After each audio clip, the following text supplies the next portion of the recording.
우리 하나님 말씀 보도록 하겠습니다. 로마서 6장 1절에서 11절의 말씀입니다. 로마서 6장 1절에서 11절의 말씀입니다. 우리 한 절씩 교독하도록 하겠습니다. 살아계신 하나님의 말씀입니다. 그런즉 우리가 무슨 말을 하리요? 은혜를 더하게 하려고 죄에 거하겠느냐? 2절 시작. 그럴 수 없느니라. 죄에 대하여 죽은 우리가 어찌 그 가운데 더 살리요? 무릇 그리스도 예수와 합하여 세례를 받은 우리는 그의 죽으심과 합하여 세례를 받은 줄을 알지 못하느냐?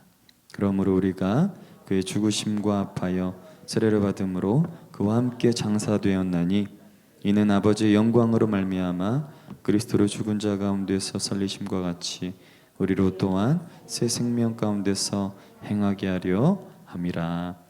만일 우리가 그의 죽으심과 같은 모양으로 연합한 자가 되었으면 또한 그의 부활과 같은 모양으로 연합한 자도 되리라.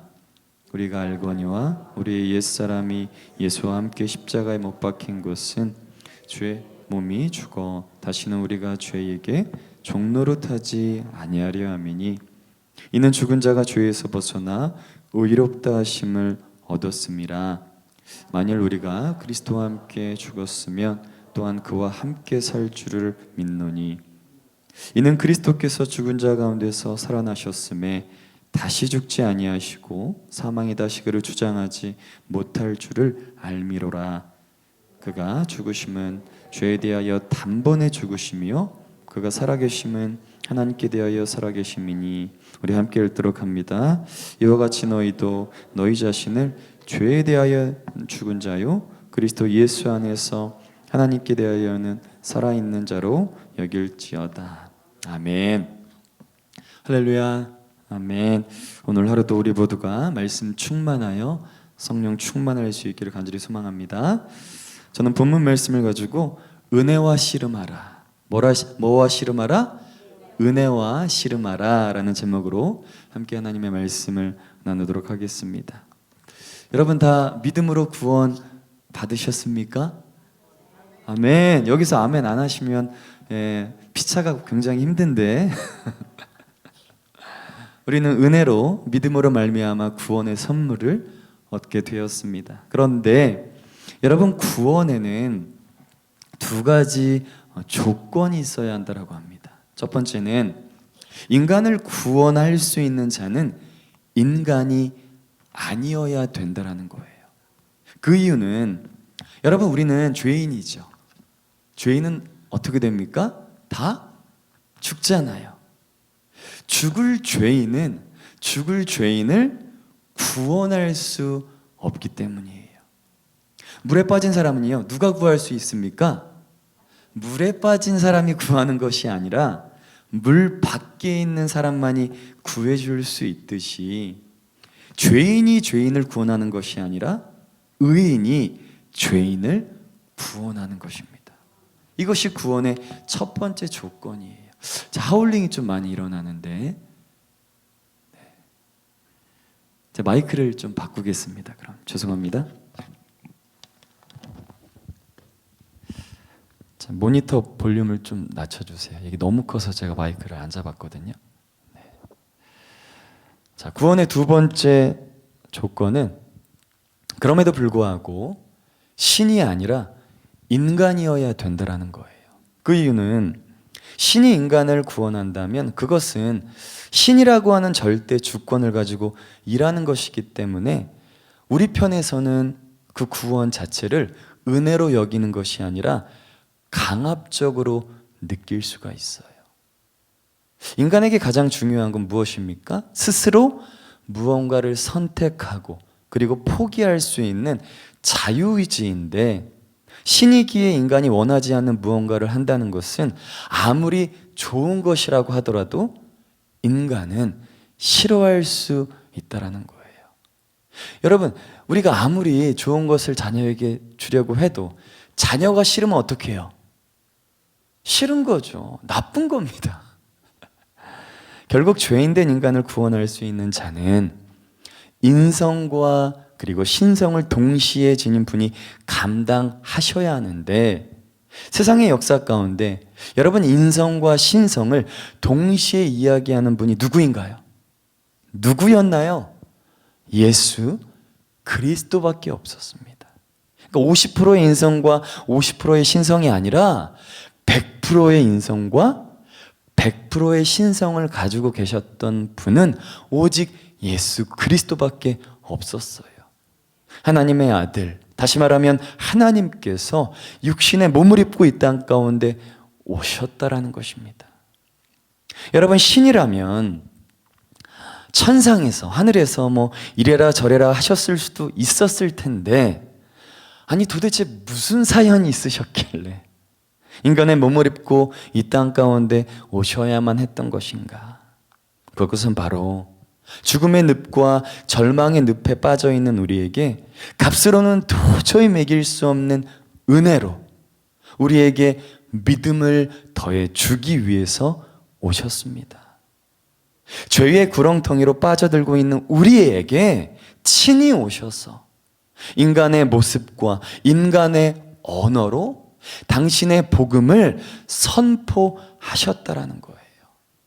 그래서 우리는 늘 하나님의 은혜 안에 거해야 하고, 우리는 이 믿음의 여정 가운데 하나님의 이 은혜를, 은혜의 게이지를 늘 점검할 수 있어야 하는 것입니다.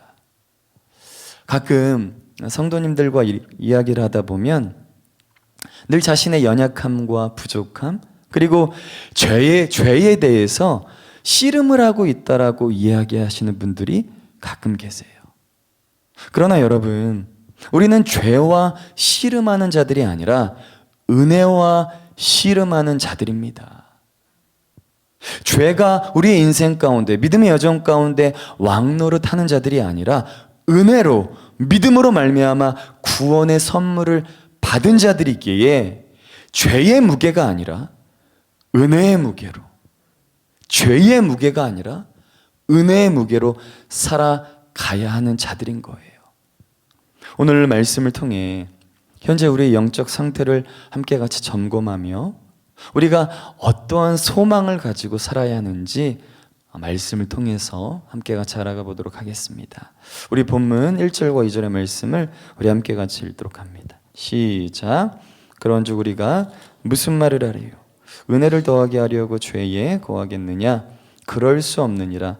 죄에 대하여 죽은 자가 우리가 어찌 그 가운데 더 살리요? 아멘. 사도 바울은 그런즉 우리가 무슨 말을 하리요?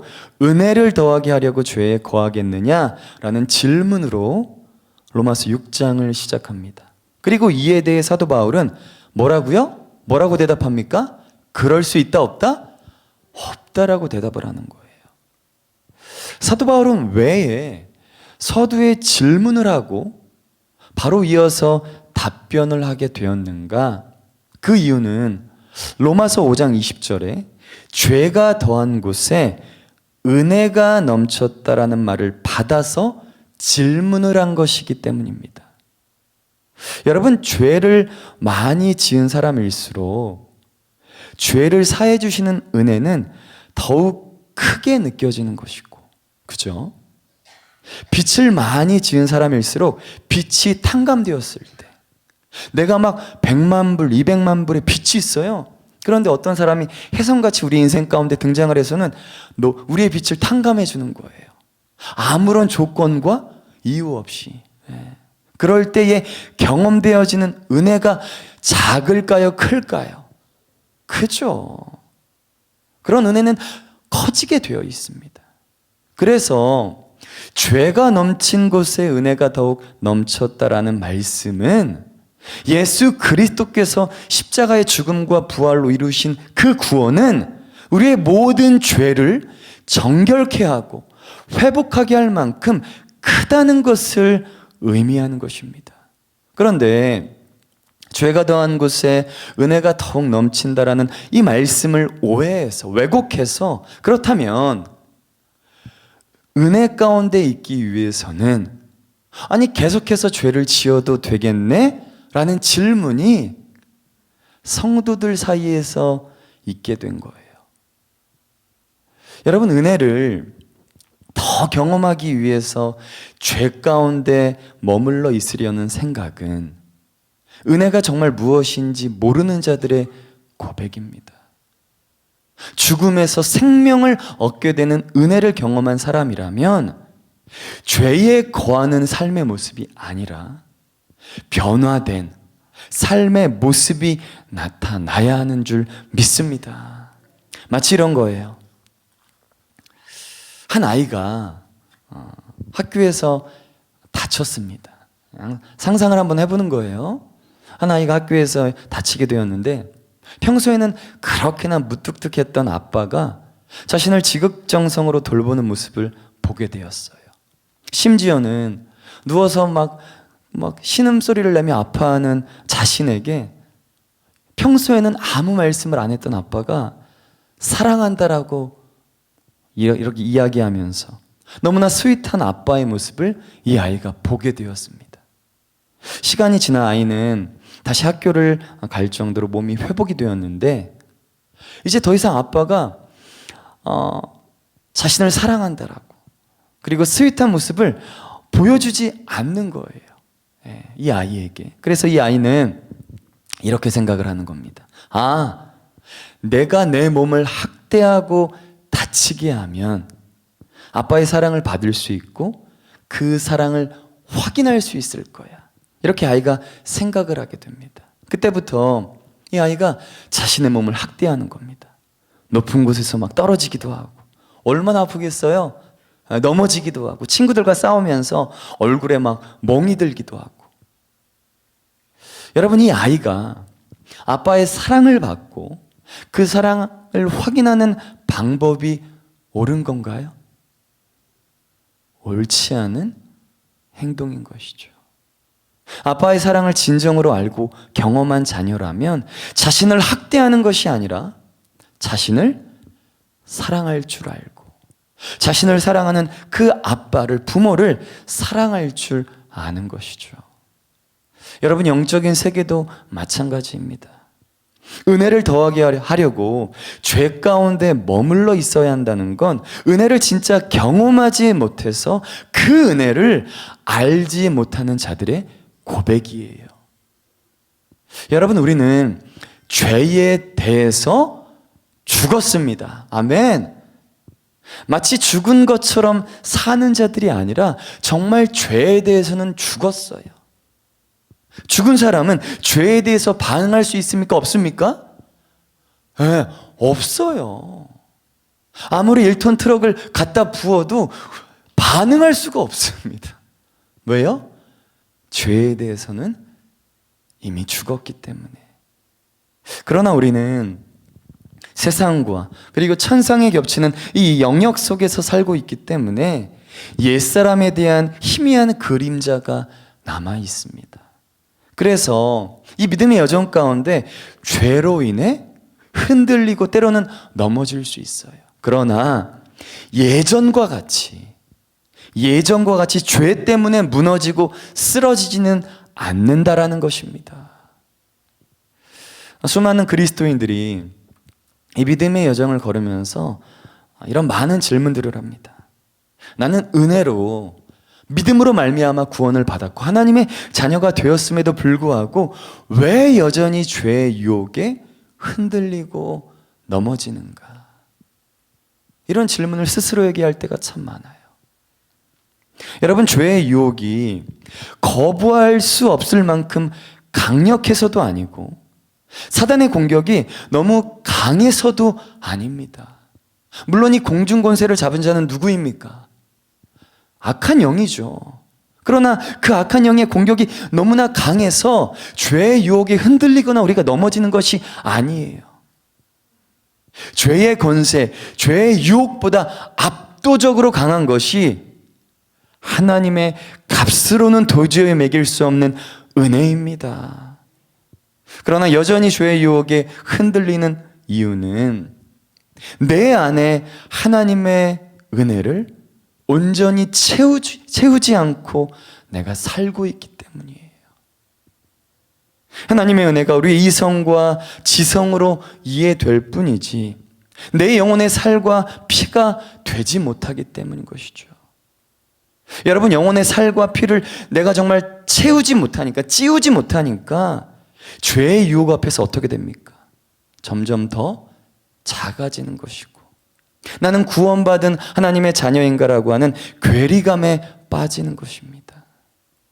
그렇게 되면 어느 순간 하나님의 은혜로 시작된 이 믿음의 여정이 종교 생활이 될 수밖에 없는 거예요. 여러분, 하나님의 은혜는 어제나 오늘이나 내일이나 동일합니다. 우리가 우리의 상황과 처지와 환경을 바라보며 은혜를 기억하지 못하고 그 은혜를 온전히 채우지 못하고 살기 때문에 우리는 세상 사람들을 의지하고 그리고 세상의 쓰레기통을 뒤지게 되는 것이에요. 여러분, 요한복음 8장에 보면 서기관들과 바리새인들이 이 간음 중에 잡힌 한 여인을 예수님께 데려오는 내용이 나옵니다. 그러면서 이들이 무엇이라고 이야기합니까? 모세는 율법에 이러한 여자를 뭐하라고 기록되어 있죠? 돌로 치라고 했는데, 아니 예수님은 어떻게 생각하시나요? 이렇게 질문을 하게 되죠. 예수님은 너희 중에 죄 없는 자가 먼저 돌로 치라고 하시면서 손가락으로 땅에 글을 쓰시게 됩니다. 그런 후에 예수님은 여인에게 너를 정죄한 사람들이 없느냐라고 질문하시고는 여인에게 이렇게 이야기하세요. 나도, 여기서 나는 누구죠? 예수님이잖아요. 하나님의 아들, 하나님이십니다. 나도 너를 정죄하지 아니하노니 가서 다시는 죄를 범하지 말라.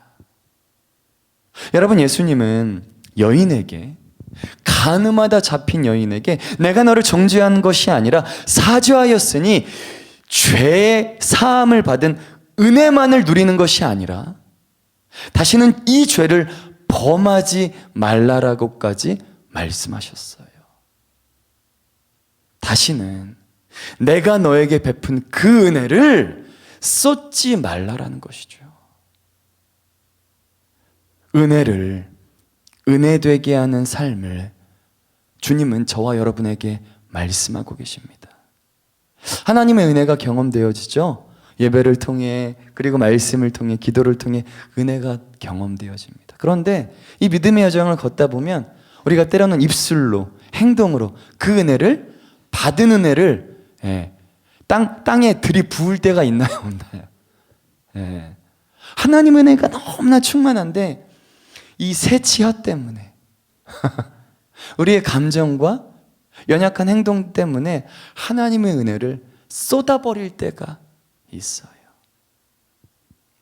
여러분, 은혜를 은혜되게 하고 하나님의 은혜를 받은 자답게 우리가 살아야 하는 줄 믿습니다. 아멘.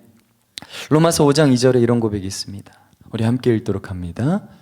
로마서 5장 2절 시작. 또한 그로 말미암아 우리가 믿음으로 서 있는 이 은혜에 들어감을 얻었으며 하나님의 영광을 바라고 즐거워하느니라. 여러분, 성경은 은혜 속에 들어간 우리의 현실을 완료형으로 표현하고 있습니다. 은혜에 들어감을 얻었다. Have gained access라고 되어 있어요. 영어 성경에는 현재 완료형으로 표현되어 있습니다. 지금 그 은혜 안에 우리가 들어와 있는 거예요. 그리고 하나님의 영광을 바라고 즐거워한다라는 건 현재를 이야기합니다. 즐거워할 수 있다라는 거죠. Rejoice. 은혜 안에 거하기 때문에 우리가 즐거워하는 거예요. 그리고 하나님의 영광은 무엇입니까? 과거와 현재에 속한 것이 아니라 장차 도래할 하나님의 영광, 미래에 속한 것이죠. 여러분, 하나님의 영광은 미래에 온전히 이루어질 하나님의 일입니다. 지금은 예수 그리스도로 말미암아 새로 시작된 복된 백성의 자리를 누리는 때라는 거예요. 지금은 하나님과 화목하게 된 자리에 누가 있다라는 것입니까? 저와 여러분이 있다라는 거예요. 하나님의 영광을 소망하며 그 소망을 이뤄가는 자리에 있으니 믿음으로 살라라고 성경은 고백합니다.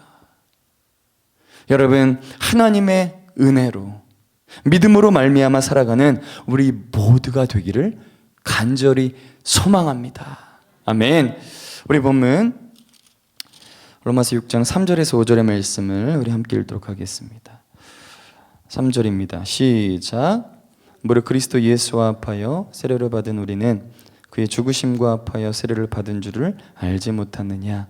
그러므로 우리가 그의 죽으심과 합하여 세례를 받음으로 그와 함께 장사되었나니 이는 아버지의 영광으로 말미암아 그리스도를 죽은 자 가운데서 살리심과 같이 우리로 또한 새 생명 가운데서 행하게 하려 함이라. 만일 우리가 그의 죽으심과 같은 모양으로 연합된 자가 되었으면 또한 그의 부활과 같은 모양으로 연합한 자도 되리라. 아멘. 3절에서 5절에는 세례라는 단어가 나옵니다. 저희 교회는 침례라고 하는데, 여러분, 침례가 무엇인가요? 구약 성경에 보면 하나님께서 택하신 이스라엘 백성들이 애굽에서 430년간 종살이를 하고 난 후에 하나님께서 모세라는 사람을 영적 리더로 부르셔서 자그마치 장정만 60만 명이나 되는 이스라엘 백성들을 출애굽하시게 됩니다. 그리고 그들이 어딜 건너게 되죠? 홍해 바다를 건너게 됩니다. 그런데 사도 바울은 고린도전서 10장 1절과 2절에 이렇게 이야기합니다. 제가 한번 읽어보겠습니다.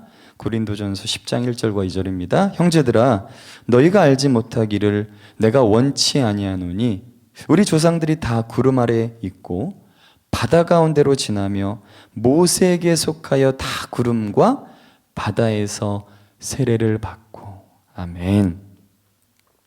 여러분, 구약에서는 이스라엘 백성들이 하나님께서 약속하신 그 약속의 땅인 가나안 땅을 가기 위해 홍해를 건넌 것으로만 설명을 하고 있는데, 신약에서는 이것을 무엇이라고 해석하고 있습니까? 홍해의 도화, 이 사건을 세례, 침례를 받았다는 의미로 해석을 하고 있어요.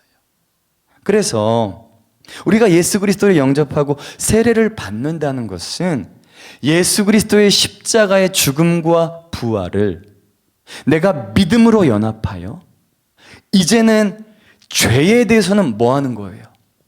죄에 대해서는 죽고, 아멘. 그리고 의에 대해서는 살아있는 삶을 살겠다라고 고백하고 서원하는 것입니다. 여러분, 우리의 신앙 고백은 큰 두 개의 기둥을 이루고 있는데 바로 죽음과 부활입니다. 예수님이 2000년 전에 십자가 위에서 죽으셨잖아요. 여러분, 저와 여러분이 죽은 건가요? 아니죠. 예수님께서, 하나님의 아들 예수님께서 육신의 몸을 입고 오셔서 정말 십자가 위에서 2000년 전에 죽으셨습니다. 그런데 우리가 믿음으로 그 죽음에 연합하는 거예요. 그리고 예수님께서 사망 권세를 이기시고 부활하셨을 때 동일합니다. 나도 믿음으로 그 부활에 동참하여서 이제는 새 사람이 되었다는 것을 고백하는 거예요. 우리 성도님들 중에 이렇게 특별히 이제 어르신들을 이렇게 신방하다 보면, 내가 죽어야 하는데, 이 성격을 내가 좀 죽여야 되는데 이렇게 이야기하시는 분들이 계세요. 그런데 한번 제가 곰곰이 한번 생각을 해봤어요.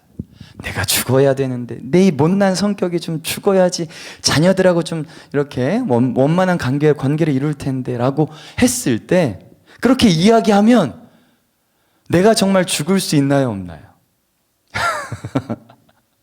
죽을 수가 없습니다. 아직 안 죽으셨어요.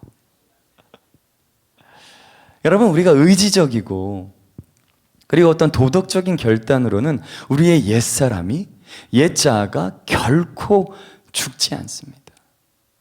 그렇다면 우리가 어떻게 죽을 수 있는가? 나의 어떤 옛자아와 옛사람은 어떻게 죽을 수 있는가? 오직 믿음으로 예수 그리스도의 십자가의 죽으심과 연합될 때 내가 죽을 수 있는 줄 믿습니다. 우리의 어떤 관념적이고 타성에 젖은 신앙 고백이 아니라 믿음의 고백으로, 다시 한번 선포합니다. 믿음의 고백으로 주님과 연합될 때 나는 죽고 오직 예수 그리스도로 사는 인생이 될 줄 믿습니다. 아멘. 우리 본문 10절 후반절부터 11절의 말씀 우리 함께 읽도록 합니다. 10절 후반절입니다. 제가 PPT 따로 만들어 놨는데요, 우리 함께 읽도록 합니다. 시작. 그가 살아계심은 하나님께 대하여 살아계심이니 이와 같이 너희도 너희 자신을 죄에 대하여는 죽은 자요 그리스도 예수 안에서 하나님께 대하여는 살아있는 자로 여길지어다. 아멘.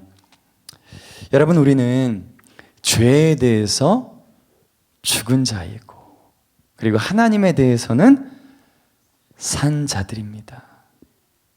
죄와 우리와의 관계는 이제 완전히 어떻게 되는 거예요? 끊어진 것입니다. 그리고 이제는 예수 안에서 살 수 있게 된 거죠. 여기서 우리의 과거와 현재와 미래가 다 설명이 되어 있습니다. 하나님의 은혜로 믿음으로 하나님의 자녀가 되었어요. 주님께서 의의 옷을 입혀주시고 의인이라 불러주셨습니다. 그리고 장차 도래할 하나님의 영광을 바라보고 소망하며 오늘이라고 하는 현재를 내가 연약하고 부족하지만 그 소망을 바라보면서 현재를 사는 거예요. 여러분, 우리는 늘 우리의 현재를 불안해하면서 살아갑니다. 그냥 현재를 바라보면서 내가 처해 있는 상황과 처지와 환경을 바라보면서 늘 불안하면서 그렇게 살아가고 있어요. 자신의 연약한 모습을 보면서 스스로에게 잘했다, 잘못했다라는 기준만 들이대고 있어요. 여러분, 못난 우리에게 주님께서는 우리의 삶이 더 이상 구원 이전의 모습으로 돌아갈 수 없다라고 말씀하고 계십니다. 죄에 대해서는 죽었고, 아멘. 의에 대해서는, 하나님에 대해서는 산 자가 된 줄 믿습니다. 여러분, 사도 바울은 로마서 6장 본문에서 그래서 죄를 짓지 말라는 정도의 권면을 이야기하는 것이 아닙니다. 너희는 이제 죄와 더 이상 상관이 없으니까 죄를 지으면 안 돼라는 어떤 정도의 권면이 아니에요. 우리의 인생이 얼마나 영광스러운 기회를 받았는지 너희가 알고 있느냐? 이제는 죄의 굴레에서 벗어나 하나님의 자녀로서 한번 멋지게 인생을 살아보라라고 사도 바울은 이야기하고 있어요. 은혜로 오늘을 살아가십시오.